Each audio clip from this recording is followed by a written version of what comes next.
Bueno, el tema de hoy es Chagas. Este es un tema que es súper tomable, tanto en injuria como en defensa, que es la primera vez que se los doy, porque en realidad me parece que es un tema más de micro, pero bueno, lo toman mucho en Anatopato, así que decidí dárselos, y la fuente bibliográfica es el apunte de la cátedra, que lo hicieron tanto los de Anato como los de micro en conjunto. El Chagas entonces es una enfermedad que es causada por el parásito protozoario Trypanosoma cruzi y es transmitido al humano principalmente por medio de un vector que es el Triatoma infestans, comúnmente conocido como la vinchuca.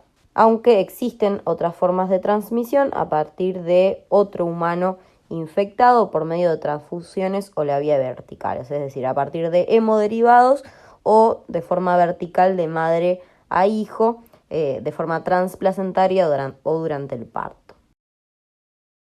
En cuanto a la epidemiología en nuestro país, la enfermedad de Chagas es endémica, pero existen diferentes niveles de riesgo entre las distintas provincias respecto principalmente de la transmisión vectorial, es decir, de la transmisión por medio de la vinchuca.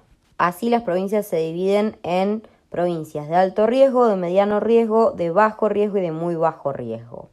En las provincias de alto riesgo encontramos a las áreas rurales con producción en límites de subsistencia, zonas rurales y periurbanas de bajo nivel sociocultural de las provincias de Chaco, Formosa, Santiago del Estero, La Rioja, Salta, Mendoza y San Juan, es decir, más hacia el norte. Son las que nosotros vemos en azul oscuro en el mapa. Las provincias de mediano riesgo son las áreas urbanas y periurbanas de zonas de buen nivel de producción agropecuaria e industrial en las provincias de Córdoba, Tucumán, San Luis, Catamarca, Santa Fe, Corrientes y Misiones, que son las que vemos en este azul más clarito. Provincias de bajo riesgo son Jujuy, Neuquén, Río Negro, La Pampa y Entre Ríos, que son las que vemos en celeste. Y provincias de muy bajo riesgo, e incluso según este artículo de el Ministerio de la Salud de la Nación de octubre del 2010, en realidad estas zonas se dice que tienen nulo riesgo de transmisión vectorial, pero yo lo adapté al apunte de la cátedra que dice que tienen bajo riesgo, y son las provincias de Buenos Aires, Chubut, Santa Cruz, Tierra del Fuego, en que dice que se consideran sin riesgo de transmisión a través de la vinchuca y que la mayoría de los casos en estos lugares son por transmisión vectorial o por transmisión por medio de hemoderivados. Hemoderivados u órganos o tejidos, es decir, cualquiera de esas cosas. Ahora vamos a ver un poco de las características tanto del parásito como de su vector. Entonces, el Trypanosoma cruzi es el parásito. No lo confundan con Triatoma infestans, que es el vector. Entonces, el Trypanosoma cruzi, ¿qué es? Es un protozoo, es un parásito protozoario que tiene una forma intracelular y una forma extracelular. La forma extracelular es la que es alojada en la luz del intestino de la vinchuca y se denomina epimastigote. ¿Qué quiere decir epimastigote? Quiere decir que tiene un flagelo por delante del núcleo. Esta forma parasitaria se reproduce por división binaria dentro de la luz del intestino de la vinchuca, sufre ciertas transformaciones y da lugar al tripomastigote, que presenta un flagelo también, pero por detrás del núcleo. Este tripomastigote es el que es eliminado en las heces del vector, en las heces de la vinchuca, ingresa en los tejidos del humano y circula libre en sangre y en linfa de la persona infectada. Como vemos en las dos primeras imágenes, tanto el epimastigote como el tripomastigote son alargados y presentan un flagelo. Por otro lado, la forma intracelular coloniza a las células humanas, se reproduce dentro de ellas también por división binaria en su interior y se denomina amastigote. ¿Qué quiere decir? Que no tiene flagelo. A es de que carece del flagelo que se denomina mastigote. Y es redondeada, que es la que vemos ahí al ladito. Por otro lado, la vinchuca, que es denominada Triatoma infestans, ese es un nombre verdadero, es un nombre científico, no sé cómo decirlo. Es un insecto hematófago, es decir, que se nutre a partir de la sangre, que tiene un hábito nocturno, es decir, que se alimenta durante la noche, es decir, que nos va a ir a picar durante la noche y durante el día se esconde, que tiene un hábitat tanto salvaje como doméstico y que el lugar ideal para su reproducción, el lugar típico en donde la vamos a ir a encontrar, es el clásico rancho con techo de paja, en el cual la vinchuca se esconde durante el día para salir a atacar durante la noche, alimentarse durante la noche. El número de vinchucas infectadas en nuestro país va decreciendo en forma radial a medida que nosotros nos alejamos de la provincia de Santiago del Estero, en donde es muy grande, digamos, la población de las mismas. Bueno, acá tenemos un poco en detalle cómo es el ciclo del parásito en relación a la vinchuca y también en relación al humano. Entonces, se inicia en la luz del intestino de la vinchuca infectada, en la cual dijimos que teníamos al epimastigote, que tenía el flagelo por delante del núcleo, el cual por división binaria genera al tripomastigote, el cual también tiene otras características, es decir, además de dividirse, el epimastigote sufre transformaciones en la luz del intestino de la vinchuca, generando el tripomastigote, el cual no puede dividirse, pero puede invadir células. Una vez que las invade, se transforma en el amastigote. Este amastigote no tiene flagelo y se multiplica intracelularmente por medio de división binaria. Entonces se multiplica dentro de las células del humano. Recordemos que este tripomastigote se eliminó con las heces de la vinchuca, ingresó a través de la herida que genera la picadura de la vinchuca, sobre la cual la vinchuca también defeca. A partir de sus heces ingresa el parásito. Ese parásito circula a través de la sangre y de la linfa, ¿sí? Como tripomastigote, ingresa dentro de las células, se transforma en amastigote y el amastigote se multiplica dentro de las células, pudiendo hacer estallar a las mismas y una vez que éstas estallan, infectar otras células, que esto lo vamos a ver en las siguientes diapos. Entonces, ¿cómo es la patogenia? Que más o menos ya se las estuve adelantando.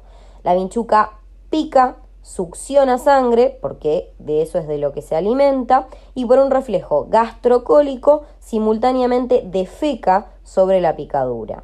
Cuando la persona se rasca, los tripomastigotes que fueron eliminados con esas heces ingresan a través de esta solución de continuidad, o bien también pueden ingresar por medio de mucosa sana, mucosa indemne, por ejemplo la mucosa conjuntival cuando pica cerca del ojo, y genera inflamación local. Entonces, lo primero que nosotros vamos a observar es el sitio de la picadura, donde vemos un nódulo o una placa de edema eritematosa, acompañada de una adenopatía satélite.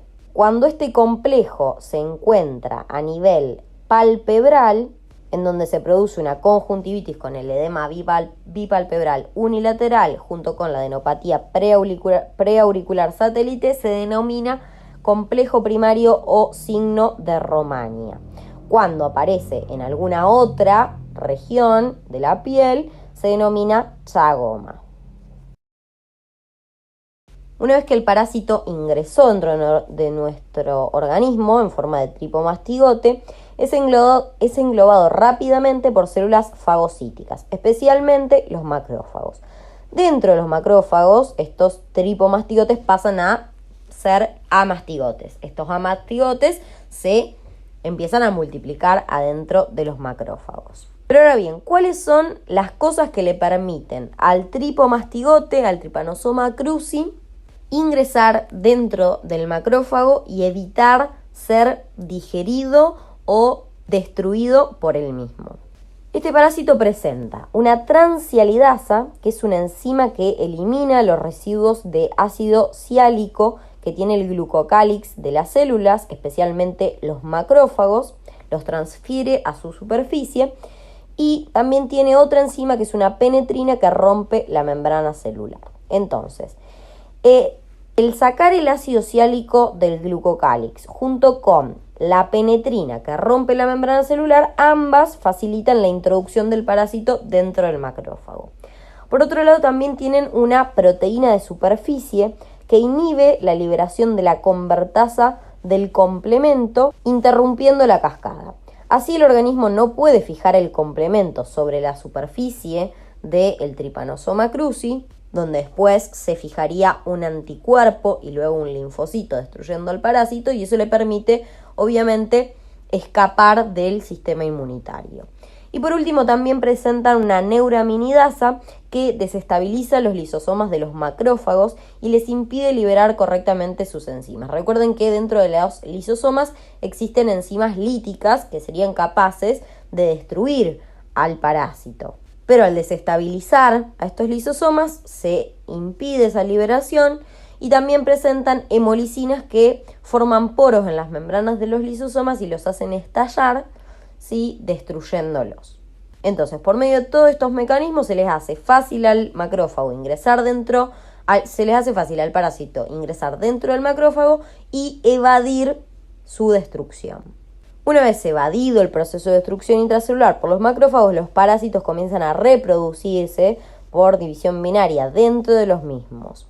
A través de los macrófagos también alcanzan a los ganglios linfáticos, y a ese nivel la proliferación activa dentro de los macrófagos los hace estallar y se liberan más parásitos hacia el medio extracelular. A partir de este medio extracelular se infectan otros macrófagos y también se toma contacto con el intersticio y por ende se genera la inflamación, que es la que vemos a nivel de la picadura y a nivel de los ganglios satélites.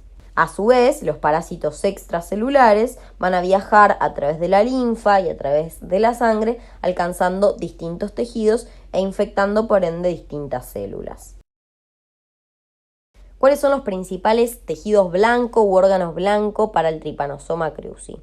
Este va a ir a infectar a los órganos del sistema mononuclear fagocítico, es decir, al hígado, al vaso y al ganglio, en donde puede llegar a generar de forma aguda una inflamación de los mismos, una hepatomegalia, una esplenomegalia y adenopatías.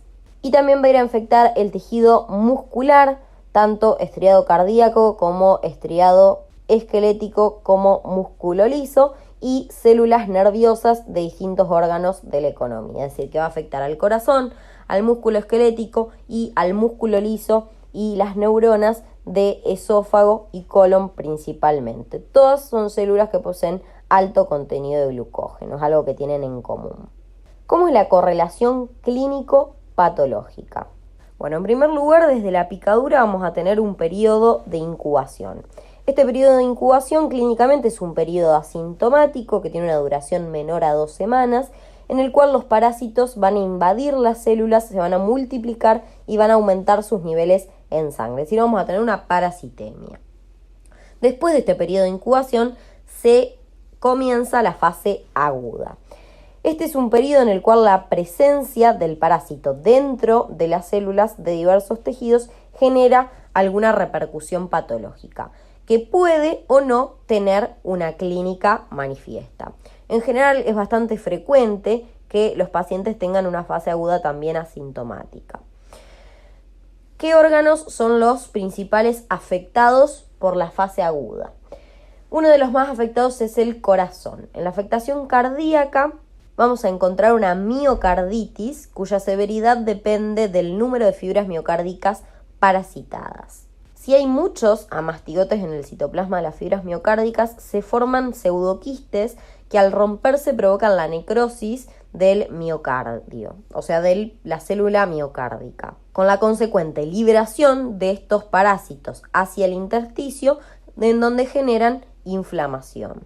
Morfológicamente, ¿qué vamos a encontrar? En la microscopía, un intenso edema, vacuolización lipídica intrafibrilar, necrosis de los miocardiocitos y obviamente un infiltrado inflamatorio que va a estar constituido por neutrófilos, eosinófilos, linfocitos, plasmocitos y macrófagos. Macroscópicamente solo se va a evidenciar cuando la miocarditis sea extensa, o sea severa.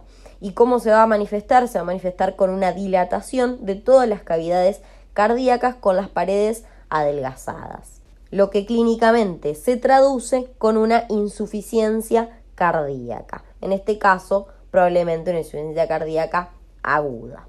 Porque imagínense que esas cavidades cardíacas dilatadas y adelgazadas, con paredes adelgazadas, no van a tener la capacidad de bombear sangre de forma adecuada.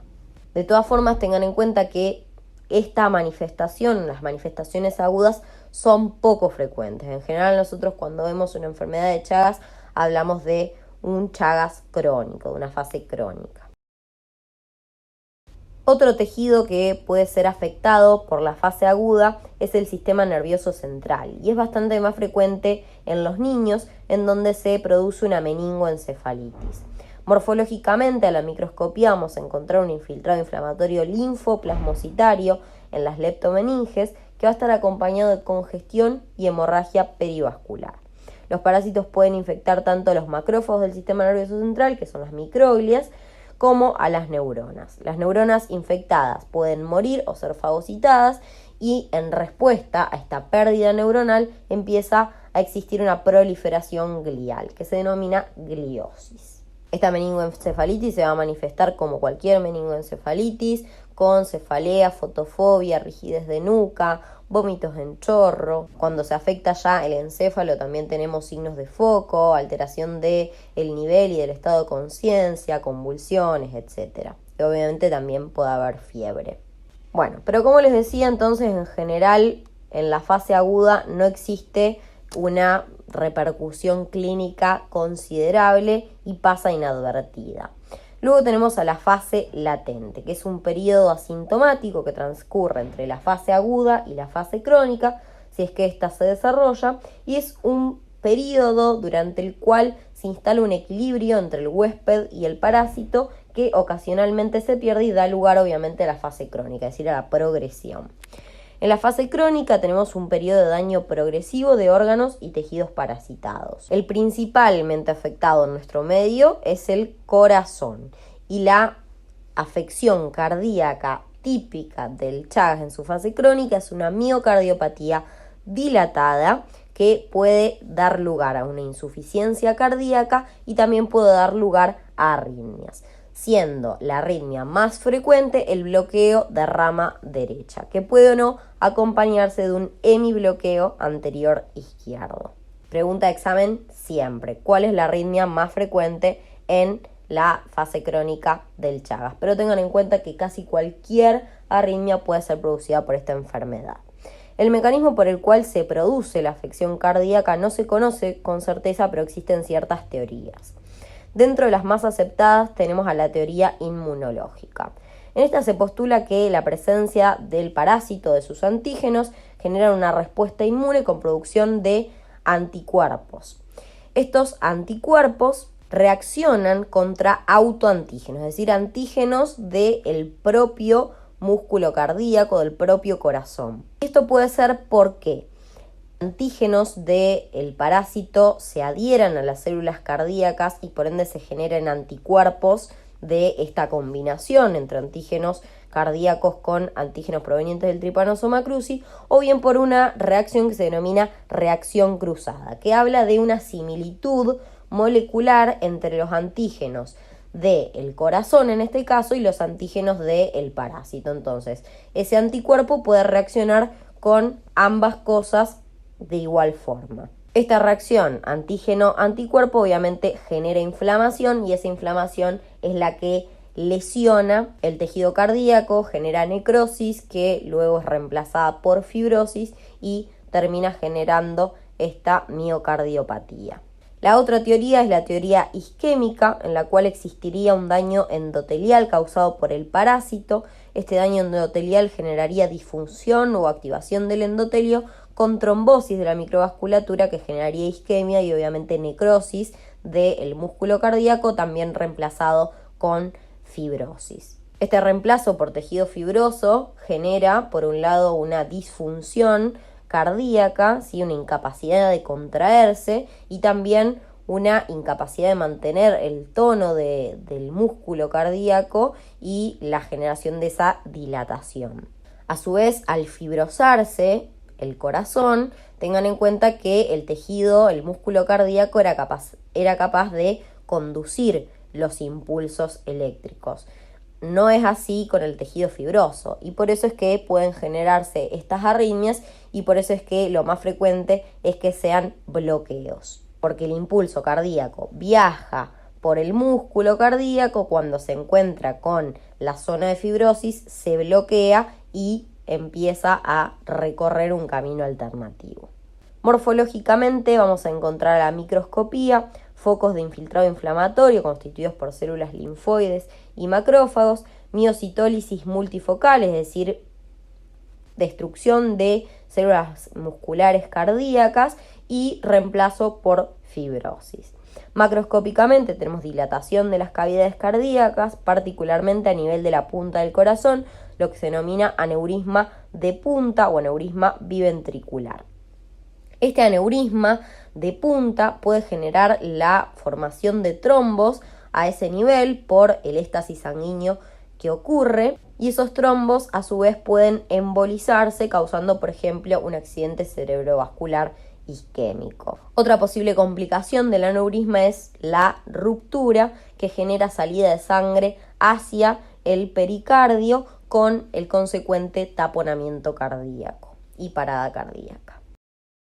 Acá tenemos una representación de cómo el músculo cardíaco se dilataría. Tenemos las paredes adelgazadas y esta dilatación cardíaca también puede llevar a la disfunción valvular, por lo general a una insuficiencia de las válvulas que cuando la sangre pasa no llegan a cerrarse del todo, y eso genera una regurgitación con un soplo de regurgitación, ya sea a nivel mitral, a nivel pulmonar, aórtico o tricuspideo. Y en la radiografía de frente de tórax, que es obligada de pedir a los pacientes en los cuales nosotros sospechamos que tienen Chagas crónico, encontramos justamente un corazón agrandado consecuencia de la dilatación de las cavidades.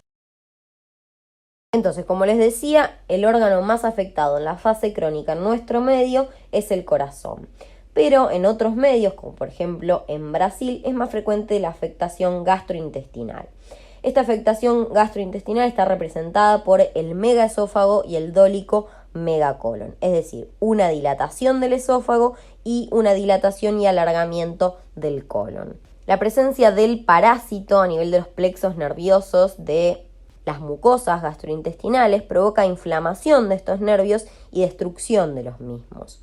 Esto no solo afecta a la peristalsis, es decir, a los movimientos peristálticos, sino que también afecta al tono del músculo liso. Y así estas vísceras huecas terminan por dilatarse. Lo mismo que sucede con la destrucción de las neuronas, de los plexos nerviosos, también sucede con las mismas células de músculo liso. Tanto la dilatación como la destrucción del músculo liso llevan además al adelgazamiento de las paredes.